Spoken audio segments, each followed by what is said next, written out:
날마다 찬양과 존귀와 영광을 받으시기에 합당하신 삼위 하나님, 우리가 주를 예배하기 위하여 이 자리에 함께 모였습니다.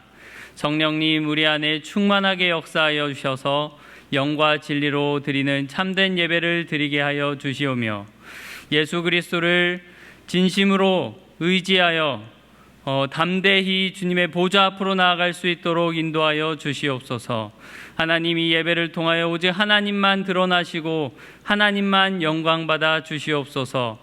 또한 우리가 그것을 바라보며 함께 기뻐하고 즐거워하게 하여 주시옵소서. 온라인으로 예배드리는 모든 성도들 가운데에도 동일한 은혜를 더하여 주시옵소서.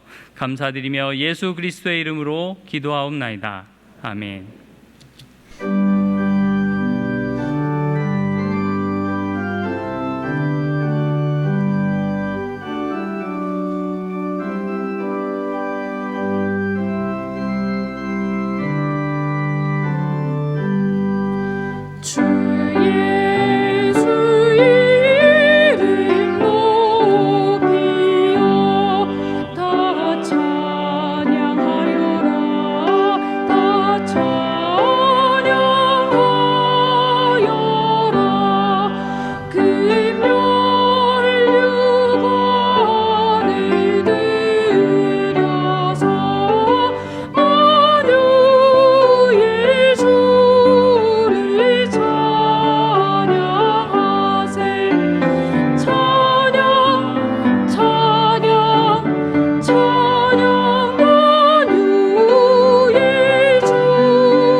하나님은 우리의 피난처시요 힘이시니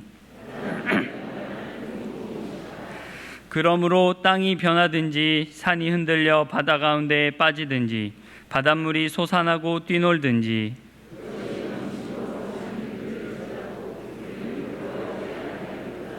한 시내가 있어 나뉘어 흘러 하나님의 성 곧 지존하신 이의 성소를 기쁘게 하도다.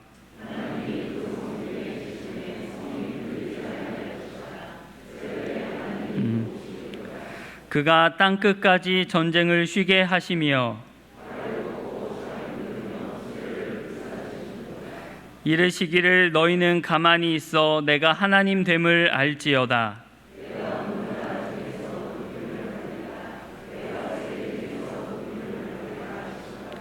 만군의 여호와께서 우리와 함께 하시니 아멘. 전능하사 천지를 만드신 하나님 아버지를 내가 믿사오며 그 외아들 우리 주 예수 그리스도를 믿사오니 이는 성령으로 잉태하사 동정녀 마리아에게 나시고 본디오 빌라도에게 고난을 받으사 십자가에 못 박혀 죽으시고 장사한 지 사흘 만에 죽은 자 가운데서 다시 살아나시며 하늘에 오르사 전능하신 하나님 우편에 앉아 계시다가 저리로서 산자와 죽은 자를 심판하러 오시리라. 성령을 믿사오며 거룩한 공회와 성도가 서로 교통하는 것과 죄를 사하여 주시는 것과 몸이 다시 사는 것과 영원히 사는 것을 믿사옵나이다. 아멘.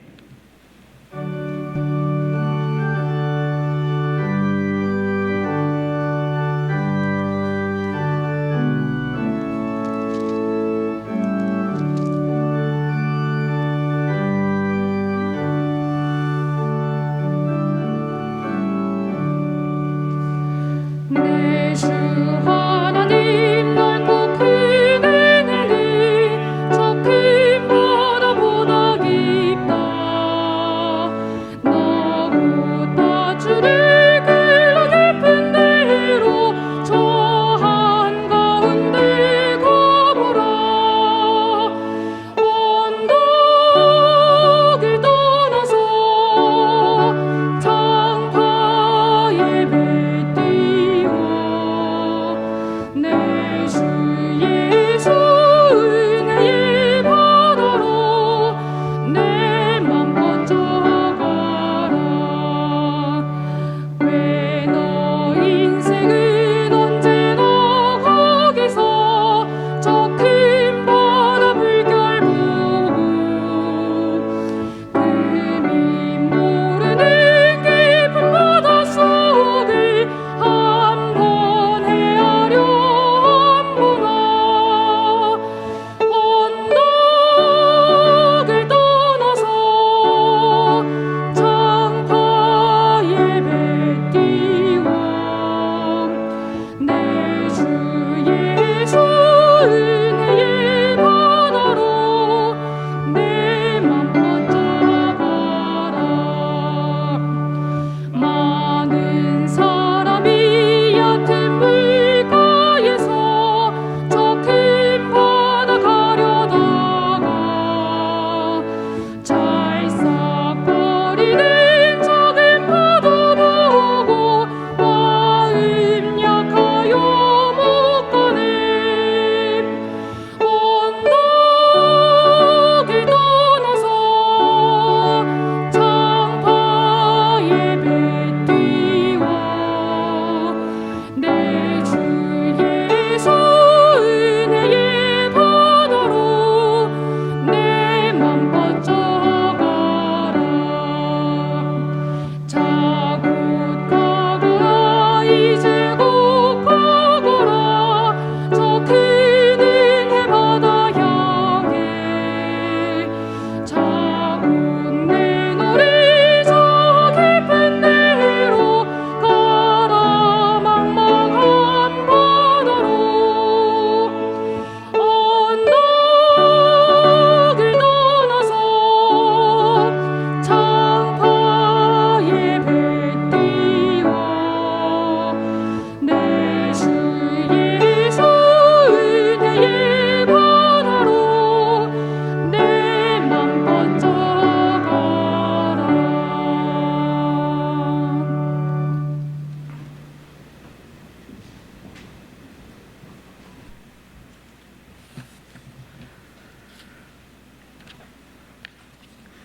죄와 사망의 권세로부터 우리들을 구원하여 주신 사랑과 은혜가 풍성하신 하나님 아버지, 지난 한 주간 코로나19 감염과 북한의 군사 위협이 계속되는 가운데서도 거룩한 주일을 허락하여 주셔서 하나님 앞에 나와 하나님의 백성들 함께 모여 예배케 하여 주심을 감사드립니다. 죄악으로 말미암아 영원히 죽을 수밖에 없었던 자들을 독생자 예수 그리스도 보혈의 피로 구속하여 주시고 하나님 자녀 삼아 주심에 감사와 찬양을 드립니다. 그러나 영적으로나 육적으로 연약한 우리들은 하나님 아버지의 그 큰 사랑과 은혜를 받아 누리는 가운데서도 시시때때로 하나님을 외면하고 그 말씀을 온전히 신뢰하지 못하는 모습일 때가 얼마나 많은지, 하나님 아버지 영적으로 연약함과 죄악됨을 벗어버리지 못하는 우리들을 불쌍히 여기시고 긍휼을 베푸시며 풍성한 은혜와 자비의 손길로 감싸 안아주시기를 간절히 바라고 원하옵나이다. 너희는 이 세대를 본받지 말고 오직 마음을 새롭게 함으로 변화를 받아 하나님의 선하시고 기뻐하시고 온전한 뜻이 무엇인지 분별토록 하라는 말씀과 모이기를 패하는 자들의 습관을 따르지 말라는 주님의 말씀처럼 코로나19 감염병으로 어려운 상황 가운데서도 우리들을 향한 하나님의 뜻이 무엇인지를 깊이 묵상하며 새길 수 있는 하나님의 백성들 될 수 있도록 우리들의 심령을 하나님 말씀으로 굳건히 붙들어 주시기를 간절히 바라고 원하옵나이다. 어쩔 수 없이 병행하는 온라인 예배 가운데서도 하나님의 백성들 함께 모여 하나님을 예배하며 찬양드리기를 소망하는 간절함이 약해지지 않도록 주장하여 주시고, 우리들의 영육이 나태해져서 온라인 예배에만 익숙해지는 어리석음에 빠지지 않도록 성령님 붙들어 주시기를 간절히 바라고 원하옵나이다. 속히 하나님의 성전이 남녀노소 하나님의 백성들로 채워지게 하여 주시고 하나님을 향한 찬양이 넘쳐나게 하여 주시고 믿음의 교제와 공동체의 모습이 회복될 수 있도록 역사하여 주시기를 바라고 원하옵나이다. 하나님 아버지, 우리 한민족이 원치 않는 가운데 한반도가 남북으로 갈라져 적대시하며 지나온 세월이 75년이 지나가고 있습니다. 북한의 핵무기와 군사도발로 인한 긴장이 고조되어가는 지난 한 주간을 보냈습니다. 하나님 아버지, 이 나라와 이 민족을 불쌍히 여기셔서 속히 남북이 하나 될 수 있도록 역사하여 주시옵고, 북한의 지하교회 성도들이 드러내어 하나님을 예배하고 찬양하는 날이 속히 돌아올 수 있도록 역사하여 주시옵소서. 하나님 아버지, 지난주 중고등부에 이어 이번 주부터 초등부도 현장 예배를 드립니다.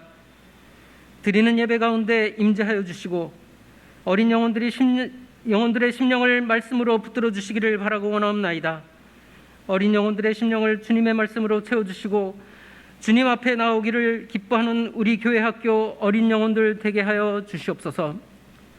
말씀으로 영혼들을 양육하는 교구 교육자들과 교회 학교 사역자들 성령 충만케 하여 주시고 당회원으로 중직자로 구역봉사자로 각 기관의 봉사자로 수고하는 손길을 기억하여 주셔서 어려운 상황 속에서도 맡은 바 직분을 지혜롭게 감당해 나갈 수 있도록 주님의 크신 은혜가 더하기를 바라고 원하옵나이다. 이 시간에도 주님의 소명을 따라 국내의 선교와 목회 가운데 있는 선교사 목회자들에게 주님의 은혜를 더하여 주시고 맡겨진 사역과 목회를 감당하기에 부족함이 없도록 채워주시며 인도하여 주시고 보호하여 주시기를 바라옵나이다. 원치 않는 가운데 육신의 연약함으로 고통받고 있는 우리 환우들과 그 가족들에게도 주님의 큰 위로를 주시옵고 하나님의 언약에 의지하여 소망 가운데 감당해 나갈 수 있도록 굳건한 믿음을 더하여 주시옵소서.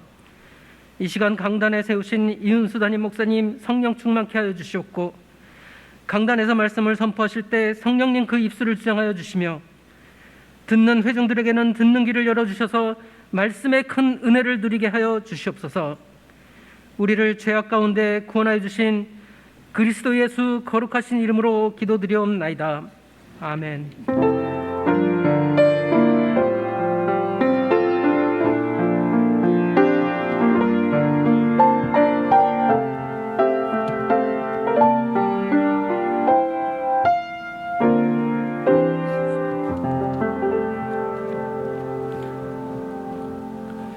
네, 이 시간 6월 암송 구절 다 같이 암송하겠습니다. 시작. 그런즉 그들이 믿지 아니하는 이를 어찌 부르리오? 듣지도 못한 이를 어찌 믿으리오? 전파하는 자가 없이 어찌 들으리오? 로마서 10장 14절 말씀. 아멘. 교회 소식입니다. 오늘 오전 예배는 현장 예배 및 실시간 영상 예배로 드립니다. 오늘 오후 예배는 주보에 있는 가정 예배문으로 가정에서 예배 드리시기 바랍니다. 내일부터 새벽 기도는 현장 예배와 실시간 영상으로 동시에 예배 드립니다. 본당 개방 시간은 오전 5시부터 오전 7시까지입니다. 조금 일찍 오셔도 입장하실 수 없으니 양해 부탁드립니다. 5시에 시간 맞춰서 오시면 좋겠습니다. 주차장은 구 예배당 마당 주차장을 이용해 주시기 바랍니다. 또한 당분간은 화성교회 등록교인만 참석하실 수 있습니다. 현장 예배 참석자들은 마스크 착용 등 개인 방역 수칙을 잘 준수해 주시기 바랍니다. 수요 예배는 현장 예배와 실시간 영상 예배로 드리고 있습니다. 정교인 성경 암송 대회가 곧 있는데요. 고린도전서 13장 그리고 요한일서 4장 둘 중에 하나를 선택하셔서 암송하시면 되겠습니다. 성경 암송은 7월 5일, 12일, 19일, 26일 주일 오전 예배 때 시행합니다. 오늘부터 참가 신청을 받습니다. 3층 안내석에 있는 신청서를 작성하셔서 3층 안내석, 2층 사무실 교역자에게 제출해 주시기 바랍니다. 성경 읽기 문제는 1층 출입구 앞에 비치해 놓았습니다. 계속해서 화요 특강을 하고 있습니다. 이번 주는 제5강 내가 만든 신 성취입니다. 많은 관심과 시청 바랍니다. 매일 성경 묵상집 7, 8월호가 나왔습니다. 안내석에서 구입하시기 바랍니다.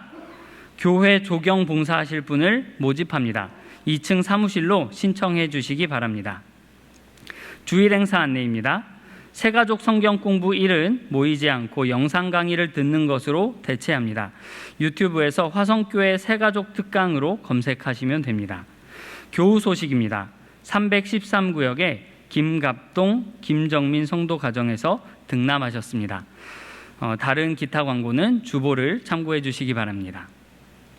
오늘 우리에게 주시는 하나님의 말씀 함께 보겠습니다. 요한일서 2장 1절과 2절 말씀입니다. 제가 가진 성경으로는 신약 성경 441페이지에 있습니다.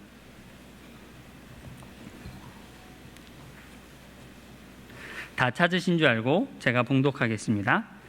나의 자녀들아, 내가 이것을 너희에게 씀은 너희로 죄를 범하지 않게 하려 함이라. 만일 누가 죄를 범하여도 아버지 앞에서 우리에게 대언자가 있으니 곧 의로우신 예수 그리스도시라. 그는 우리 죄를 위한 화목제물이니 우리만 위할 뿐 아니요 온 세상의 죄를 위하심이라. 아멘.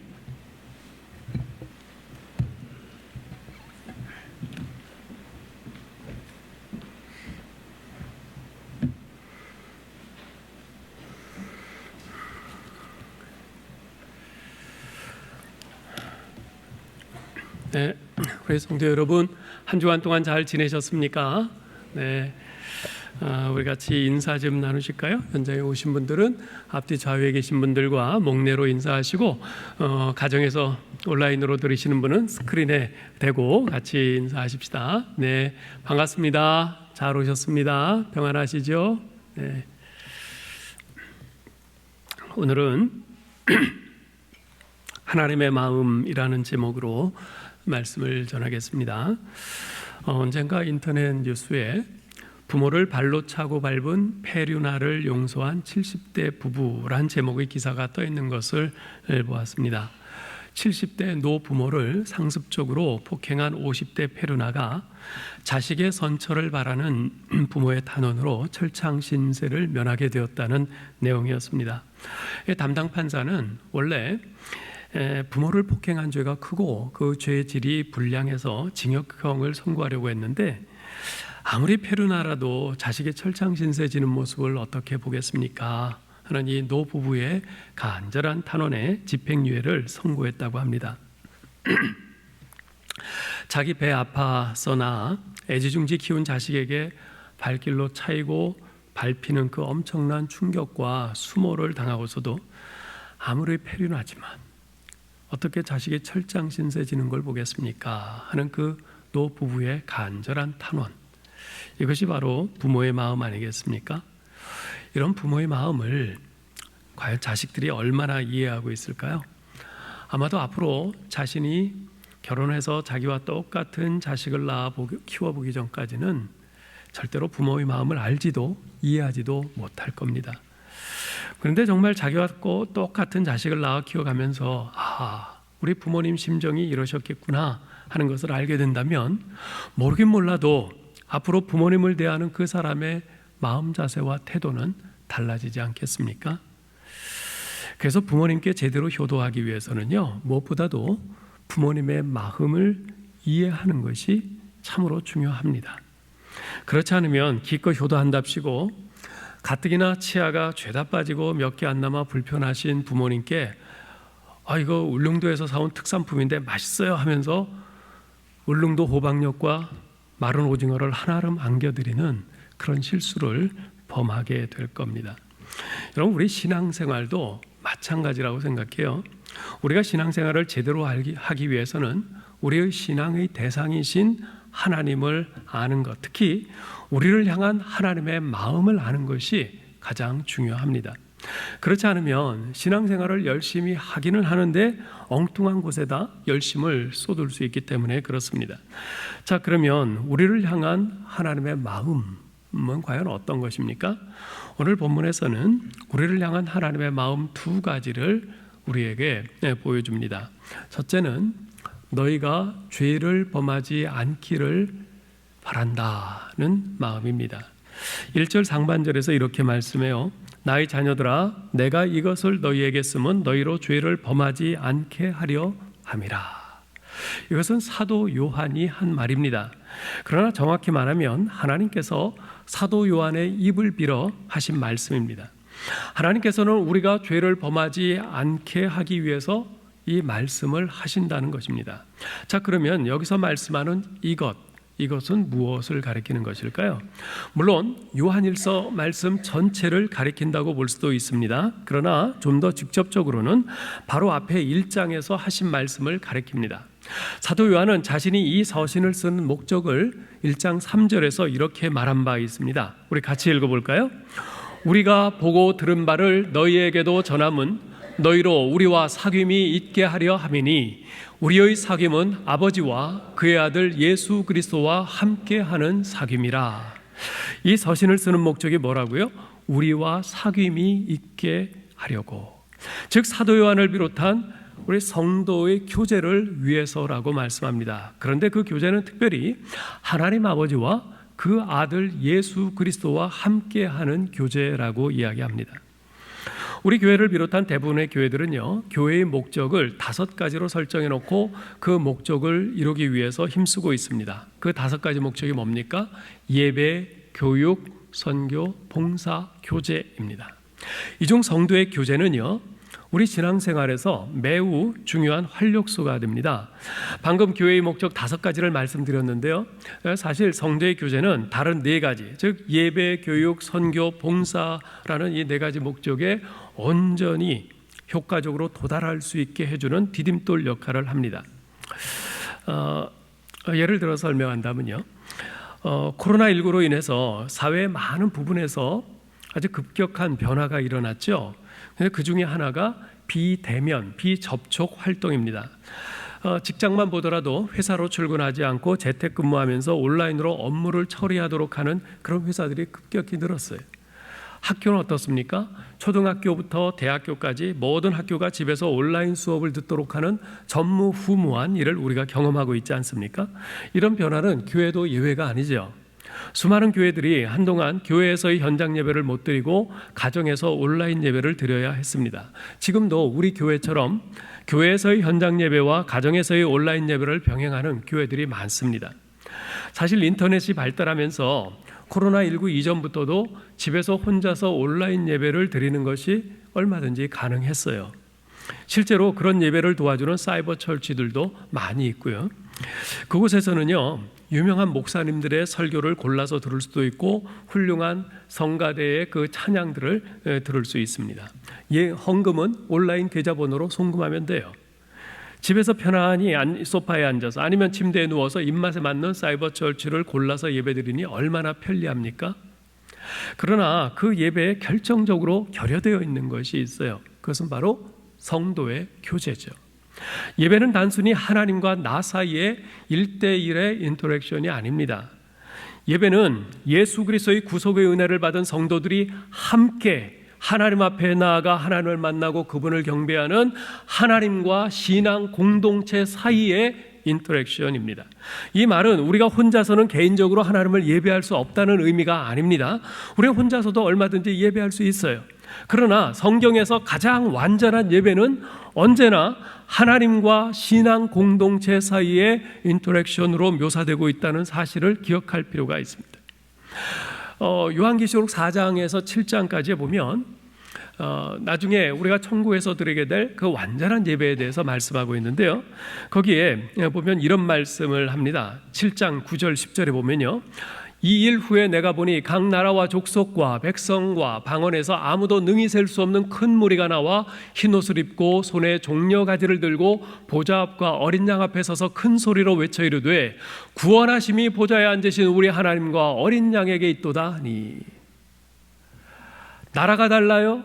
민족도 다릅니다. 언어도 달라요. 그렇지만 예수 그리스도의 구속의 은혜를 입은 그 모든 사람들이 각각의 국적이 어떻든지 민족이 어떻든지 방언이 어떻든지 상관없이 모두가 함께 모여서 그 하나님의 보좌 앞과 어린 양 앞에서 큰 소리로 외쳐 우리 하나님을 찬양하는 것입니다. 이것이 가장 완전한 교회 공동체의 예배인 것이. 요즘 같은 비상시국에서는 우리가 코로나19 바이러스의 확산을 막고 서로의 안전을 돌보기 위해 부득이하게 온라인 예배를 이렇게 드리고 있지만 실제로 집에서 온라인으로 예배를 드리는 것과 이렇게 교회에 나와서 성도들과 함께 예배 드리는 것은 질적으로 확연한 차이가 있습니다. 그래서 교회에서의 현장 예배를 못 드리고 온라인 예배를 드릴 수밖에 없었던 처음에는 이러다 아예 예배를 못 드리게 되는 것 아닐까 하는 위기의식에서 비록 온라인 예배를 드리지만 집에서도 복장을 단정히 하고 정해진 시간에 가족들이 함께 모여서 정신을 바짝 차리고 예배를 드렸죠. 그러면서 많은 분들이 온라인 예배도 좋네요 이랬었어요. 그런데 한 달, 두 달 시간이 지나면서 어떻습니까? 많은 분들이 그 말이 바뀌어요. 갈수록 예배도 적당히 드리게 되고 신앙생활이 나태해지는 것 같아요. 이런 말씀들을 하세요. 비록 집에서 소파에 앉아 드리는 예배가 더 편하고 또한 자기 입맛에 맞는 사이버 처치를 골라서 설교와 찬양을 듣는 것이 더 좋을 수는 있겠으나 그것은 관중의 입장에서 그럴 뿐입니다. 예배자로서의 입장이나 우리의 예배를 받으시는 하나님의 입장에서 본다면 신앙 공동체와 함께하지 않는 예배, 성도의 교제가 결여된 예배는 결코 예배의 목적을 온전히 성취하고 있다고 말할 수는 없습니다. 교육도 마찬가지고요. 선교와 봉사도 마찬가지입니다. 얼마든지 혼자서도 할 수 있죠. 하지만 성도의 교제가 기반이 되어서 행해지는 교육, 선교, 봉사와는 그 과정이나 결과에 있어서 결코 비교할 수가 없습니다. 이처럼 하나님께서는 우리의 신앙생활이 보다 풍성해질 수 있도록 우리를 공동체로 부르신 것이고 우리에게 성도의 교제를 허락하신 것입니다. 우리가 이 세상을 살아가면서 겪는 이런저런 상처와 그 아픔을 함께 나누고 공감대를 형성할 수 있는 것도 바로 성도의 교제를 통해서죠. 또한 이 세상에서 지치고 상한 우리의 영혼이 위로받고 격려받을 수 있는 것도 바로 성도의 교제를 통해서 아닙니까? 그리고 무엇보다도 하나님의 자비와 사랑과 은혜를 경험할 수 있는 것도 바로 성도의 교제를 통해서입니다. 그래서 장바니에가 말한 것처럼 믿음의 공동체는 단순히 함께 살고 서로를 사랑하는 사람들의 모임이 아니라 그것은 부활이 일어나는 현장인 것입니다. 믿음의 공동체는 부활이 일어나는 현장이에요. 성도의 교제는 죄악으로 가득 찬 이 세상에서 지치고 상하고 날마다 죽음을 경험하는 우리의 영혼이 다시 살아나고 새로운 삶의 용기와 소망을 갖게 해주는 없어서는 안 될 중요한 도구라는 것이죠.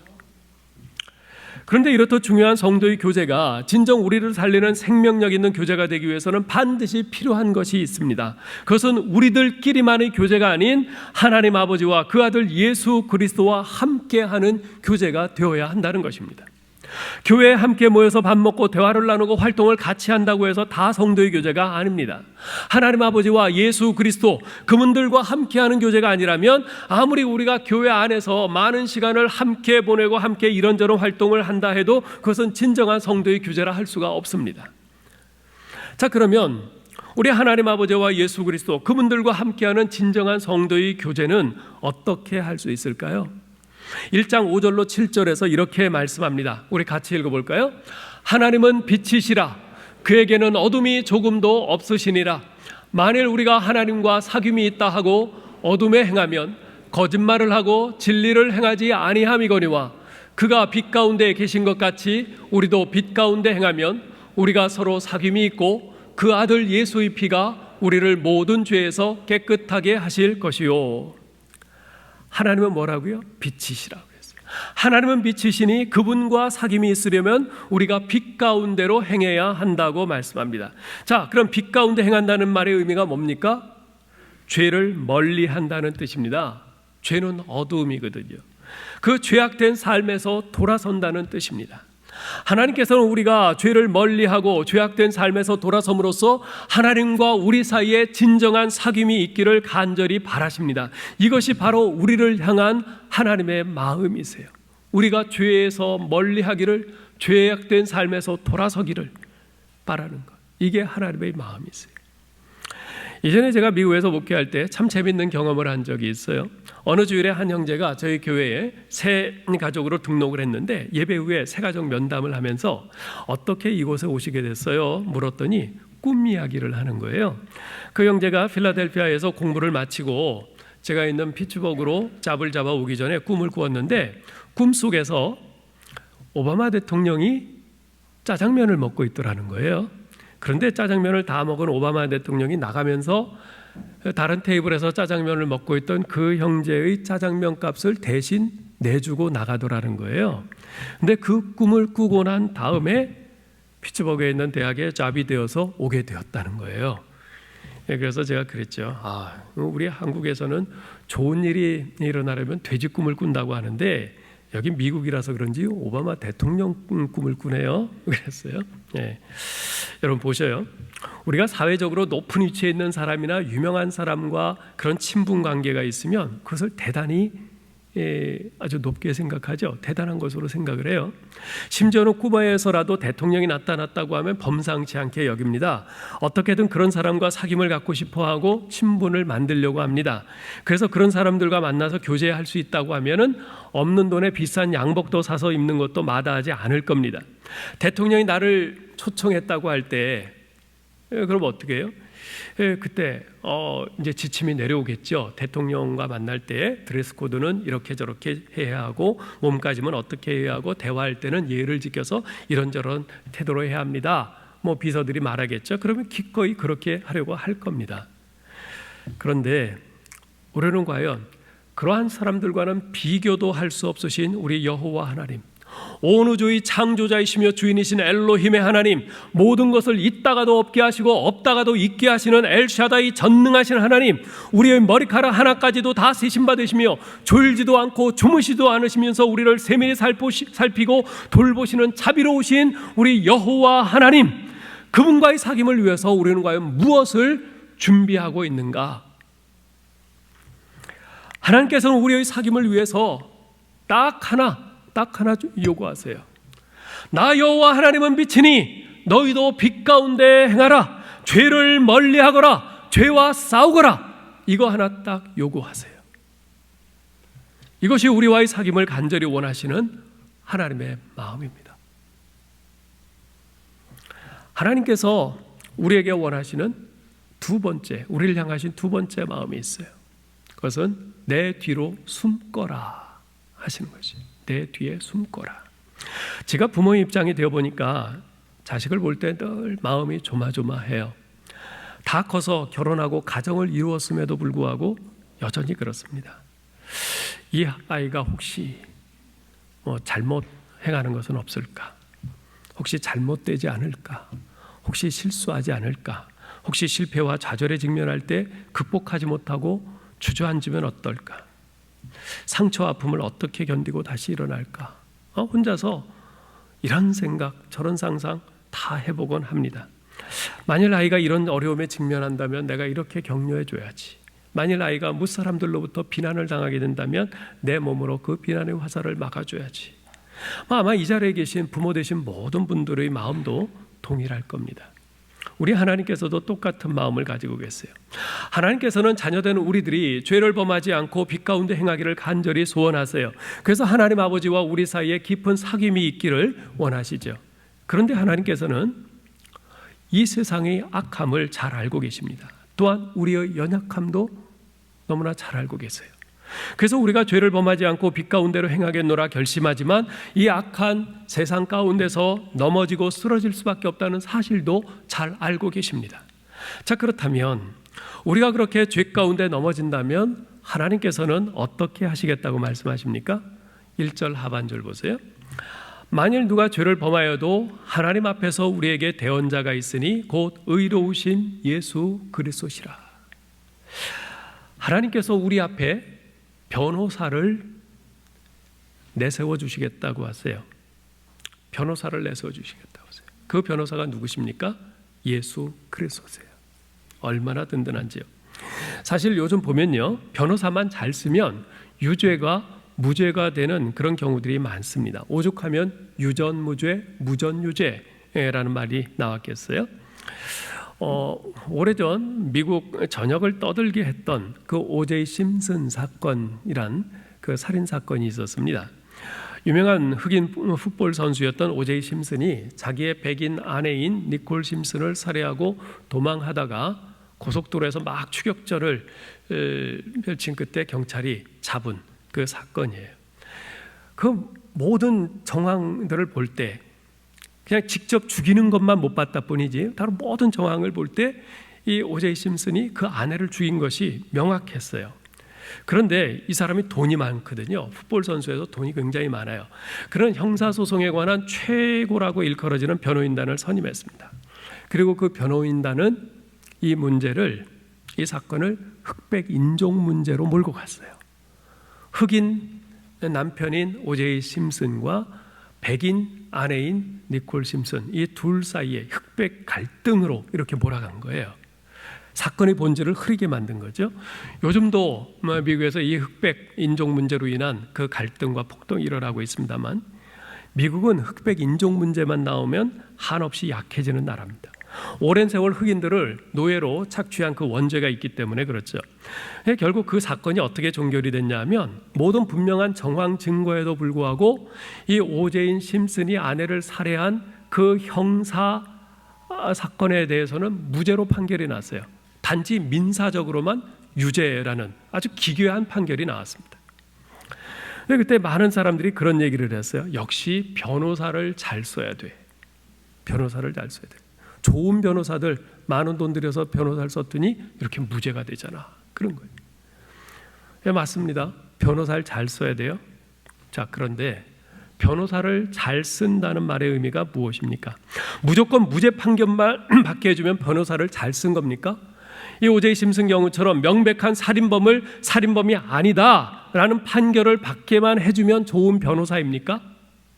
만약 그렇다면 도대체 이 사회의 정의는 어디에 가서 찾아야 합니까? 돈 많이 줘서 똑똑하고 말 잘하는 변호사를 선임해서 유죄를 무죄로 만들어버리면 된다고 한다면 이 세상이 어디 사람 사는 세상이겠습니까? 그렇게 된다면 이 세상은 돈 많은 사람들과 법망을 교묘히 빠져나가는 방법을 아는 변호사들만이 판치는 부도덕하고 부정의한 세상으로 전락하고 말지 않겠습니까? 우리가 죄를 범했을 때 예수님께서 우리의 변호사가 되어주시겠다고 하십니다. 그런데 그분은 의로우신 변호사라고 말씀해요. 옳지 않은 것을 옳다고 하면서 무조건 우리의 유죄를 무죄로 만드시는 분이 아니라는 말입니다. 그분은 우리를 위해 일하는 우리의 변호사시지만 불의와 거짓을 행하는 부도덕한 변호사는 아니십니다. 그분은 옳은 것은 옳다, 틀린 것은 틀리다고 분명하게 말씀하시는 의로우신 변호사이십니다. 자, 그렇다면 죄를 범해 유죄인 것이 분명한 우리를 그분은 어떻게 변호하시겠다고 하십니까? 2절을 보세요. 읽어볼까요? 그는 우리 죄를 위한 화목 제물이니 우리만 위할 뿐 아니요 온 세상의 죄를 위하심이라. 예수 그리스도께서 우리를 변호하시는 방법은 우리의 유죄를 무죄라고 우기거나 교묘하게 조작하는 것이 아니라 자신이 우리 대신 형벌을 받으시는 것입니다. 실제로 예수님께서는 죄 없으신 자신이 우리 죄인들을 대신해서 십자가에 죽으심으로써 우리를 위한 사랑을 보여주셨을 뿐만 아니라 이 세상 속에 하나님의 정의가 견고히 뿌리내리도록 하셨습니다. 그렇습니다. 우리는 죄에 넘어질 수밖에 없는 연약한 존재들입니다. 그리고 우리들 자신은 도저히 그 죄의 문제를 해결할 수 없는 무능력한 존재들입니다. 그런데 우리의 죄를 대신 짊어지고 십자가에 달리신 예수님께서 우리의 변호사가 되셔서 말씀하십니다. 내 뒤에 숨거라. 내 뒤에 숨거라. 우리를 향해 날아오는 그 모든 정죄의 화살을 변호사이신 주님께서 당신의 몸으로 대신 막아주시겠다는 것입니다. 이것이 바로 자녀된 우리를 향한 하나님의 마음입니다. 마가복음 10장 46절로 52절에 보면 여리고 성의 소경거지인 바디메오 이야기가 나옵니다.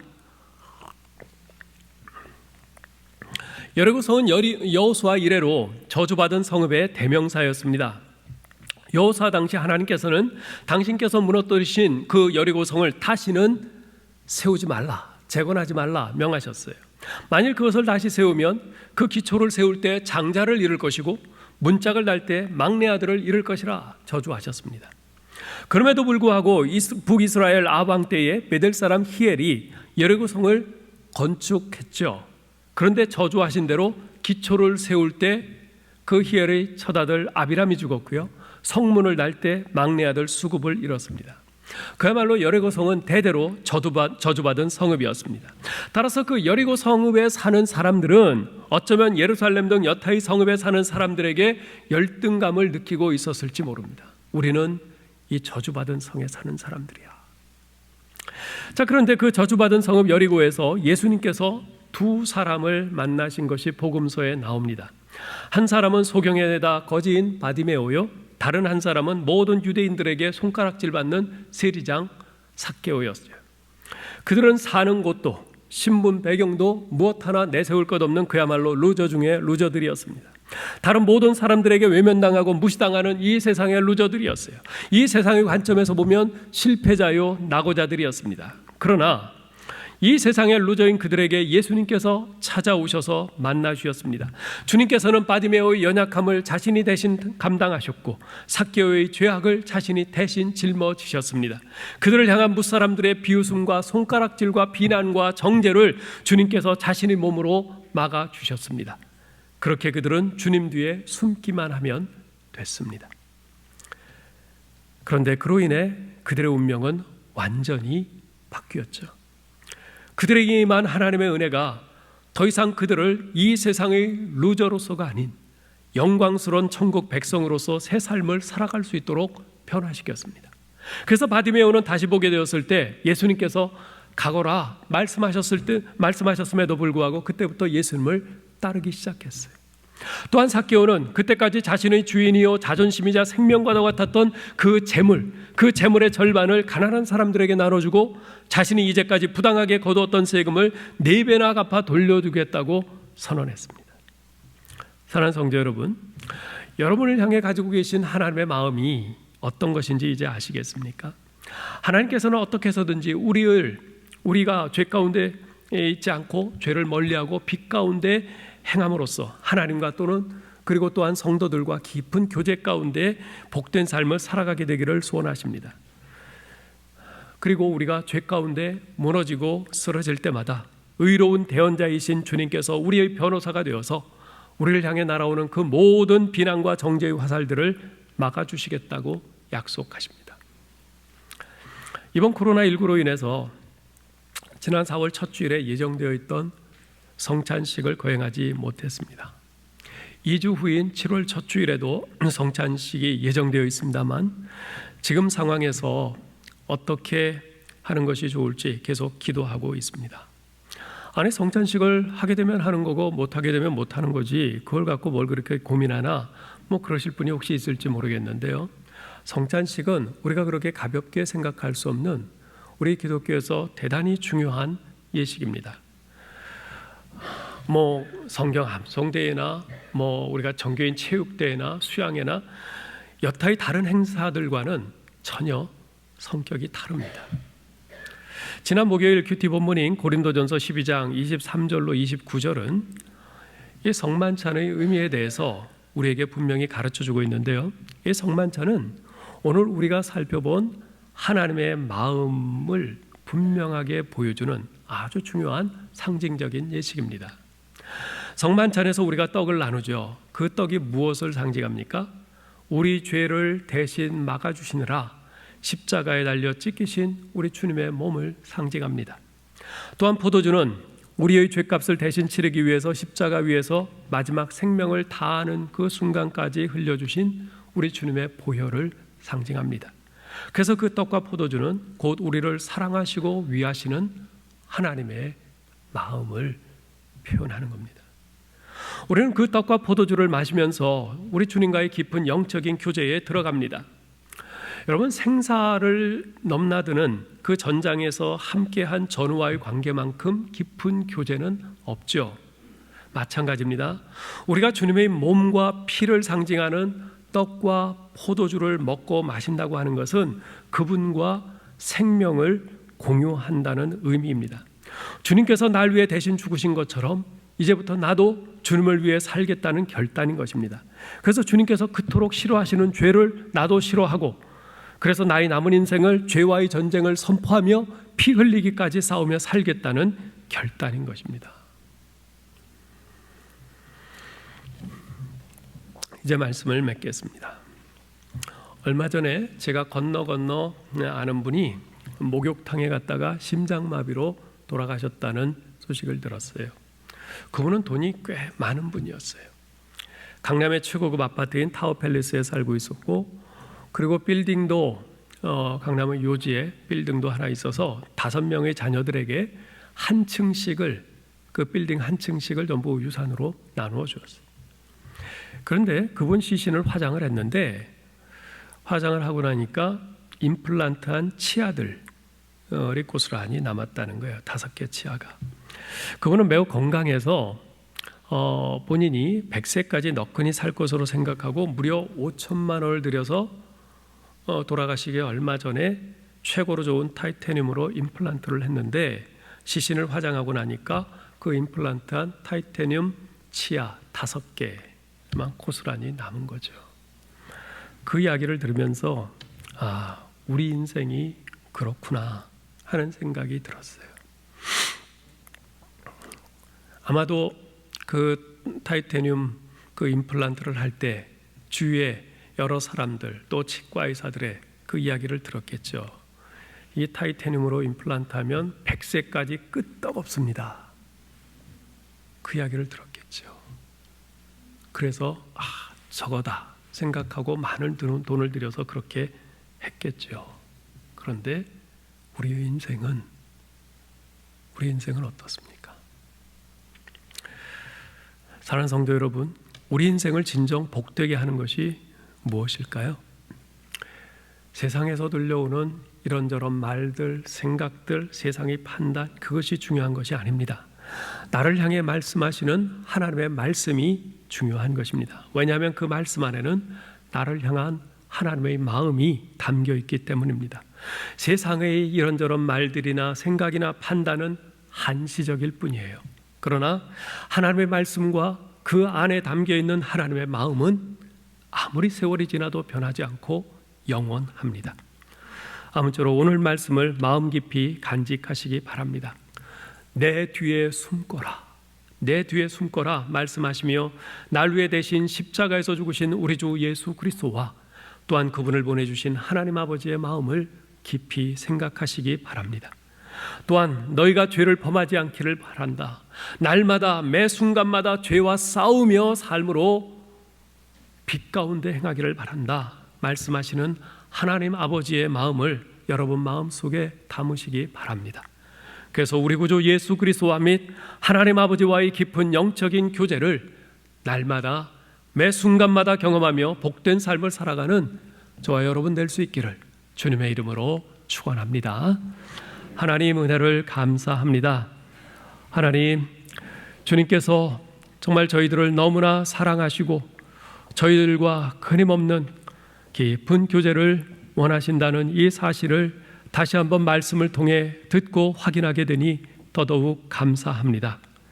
아버지 하나님, 그럼에도 불구하고 우리는 우리 눈에 보이지 아니하시는 하나님과의 교제보다 눈앞에 매혹적으로 보이는 이 세상의 것들에 혹해서 그리로 달려가고 이 세상과 교제하기를 더 즐겨하고 기뻐하는 우리 자신의 모습을 너무나도 자주 봅니다.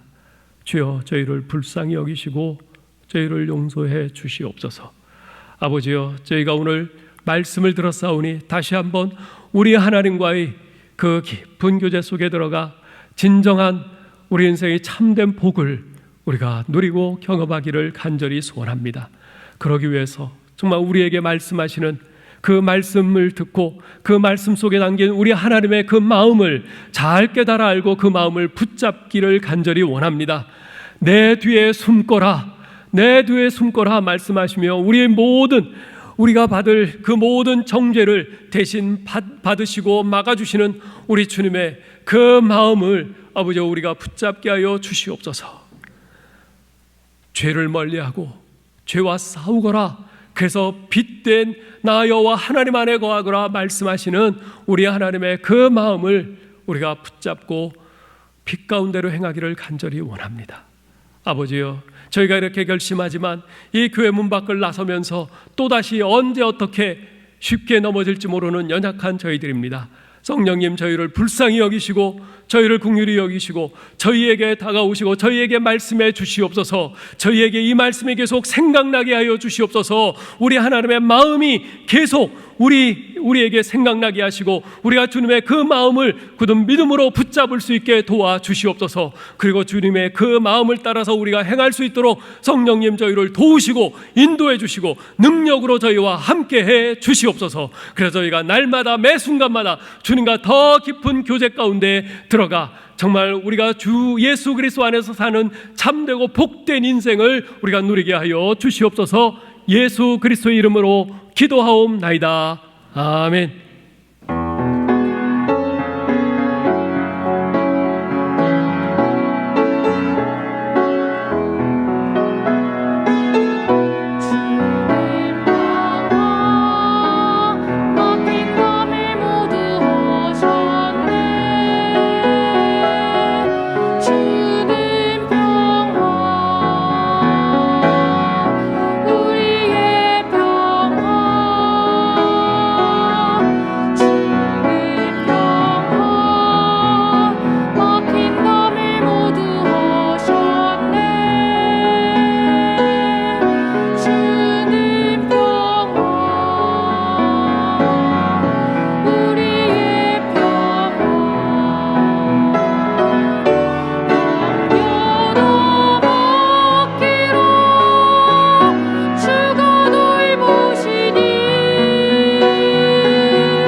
아버지 하나님, 지난 한 주간도 계속 매스컴의 뉴스에 귀를 기울이며 한편으로 불안해하고 긴장하고 또 두려워하던 한 주간이었는데 그런 가운데서도 저희를 눈동자같이 아끼시고 사랑의 팔로 두르시고 안으시고 보호하시며 지키시는 하나님의 은혜로 말미암아 이 한 주간을 무사히 지내고 또 이처럼 주님께 예배드릴 수 있게 되어 너무나 감사합니다. 또한 저희에게 필요한 것을 아시고 경제적으로 어려운 이런 상황 속에서도 저희가 쓸 것을 신실하게 시마다 때마다 공급해 주심으로 저희가 굶지 않고 헐벗지 않고 한 데서 이슬 맞으며 자지 하나도 되도록 저희를 도우시고 인도하여 주신 하나님 은혜를 감사합니다. 주님의 그 은혜 때문에 지난 한 주간도 살았음을 고백하며 주님을 향한 감사한 마음과 믿음의 고백을 담아 헌금을 드립니다. 기쁘게 받아주시고 이 헌금이 오직 주님의 기쁨과 영광과 하나님의 뜻을 이루는 일에만 값지게 쓰일 수 있도록 도와주옵소서. 경제적으로 심히 곤란한 지경에 있는 우리 모든 성도들을 주께서 살피시사 우리에게